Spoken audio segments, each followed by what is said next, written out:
Dhaggeeffattoonni keenyas gaafii heddummeessite jettanii natti akka mufanne ni nabdalla. Haa ta'uutii mee tapha kana waliin haa dhaggeeffannu. Meegaa dhaggeeffachuu illee walumaa dhaggeeffannaati nama sirba kana sirbinaa beekaa. Kootu gooma gararaa siyaama gallee lookoo martuu maamari kootu gooma. Dhaggeeffattoonni keenyas akkuma kiyyatti ajaa'ibuu hin ooltaniiti mee waan hin dhiyootan dirree dhawaa keessatti mudadeen isinii ibsa. Eegaan hayyama keessan harkadheen boodatti akkana ga'a. Namoota tokko tokkoon haasofsiisa jeetiin magaalaa dirree dhawaa dhaqe. Namootaan barbaade keessaa tokko wallisaa sirba kana takkaa'u tapha kanaati. Naannoo ganda isaa osoo magaalaa Hararraa hin ka'in dura namoonni tilmaamsaan natti himan. Anis ganda san hogguun dhaqe yeroo natti gabaabbachuurraa kan ka'e jarjara qabaadhullee daqiiqaalee waajibiriif dhaabbadheetumaan gamaa gamana laale. Micayyoon xiqqoon kuduraa gurgurtu takka karaa moggaa dhaaba manaa jala teessisi. Anis beekuu baattu gaafachuu murteeffadheetiin bira dhaqe. Mana kadiir ni beektaa micayyo? Kadiir Sa'id kamme? Maal dalag? Wallisaa tapha afaan Oromooti. Gararaas moo? Gararaasi. Inni sirba gararaas juu taphatu sanii miti? Dhuga baanta. Isaan barbaada. Mana gararaas yoo jetti? Mana gararaas jettee yoo gaafate namni si garsiisaa miti? Anilleen sirba gararaas juu akka walliseenumaan beekaa ammoo haa ta'uuti maqaa sirba isaatiin moggaafamuu isaa hin dhageenye. Kun lal manni isaa mooraa san keessaati. Isiin tun ollaa isaati wajjin deemaa si garsiiftu. Haaya fayyaada yaaddiyyee je'eetiin galatoonfadhee jarjaraan biraa kute. Akkuma namoota adda addaati wajjii haasawaa turre hundattuu Kadiir Sa'idiinis wal quunnamuudhaan gaafii eega sagaleen Itoophiyaa qophii Oromoffaa kan Hararra hordoftoota isaa afaan beekaniin tajaajiluu jalqabeerraa hafne hagamta akka bu'aa yookiinis faayidaa kennu jechuudhaan dhiheesseef hugguu deebisaa kennu akkana jedha. Dhugaadha raadiyoon keessatti waa hedduutu argama. Gammachuunis dabartee rifaasuunis raadiyoon namas nama rifachiisa. Namas nama gammachiisa.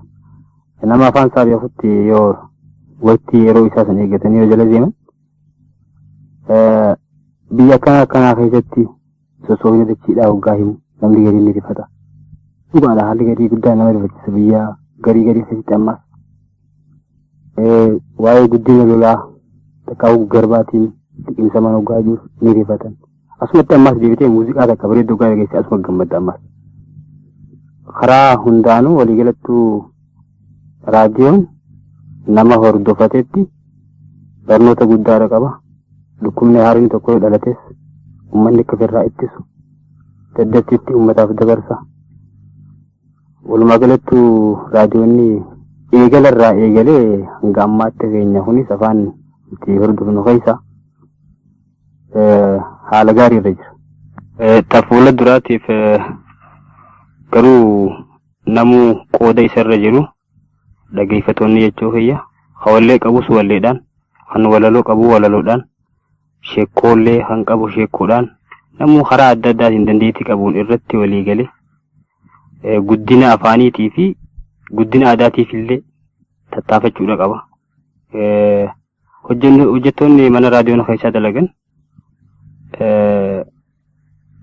waanuma uummanni bal'aan dhiyeessuu fi achi waan hin dhiyeessine wanta biraa tan hin qabne jecha uummanni bal'aan tanaaf itti yaade namuu gamaa gamanaan dandeettii qabuun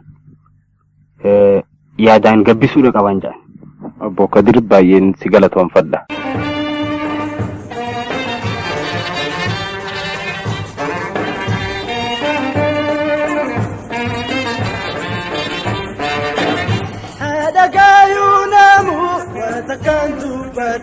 هذا كايونام وذكرت بدا خيقبوب جمجو انكمليات المنما يا المنما نادى جاي ستيما هوري وجن قندلتي بيتمنا هما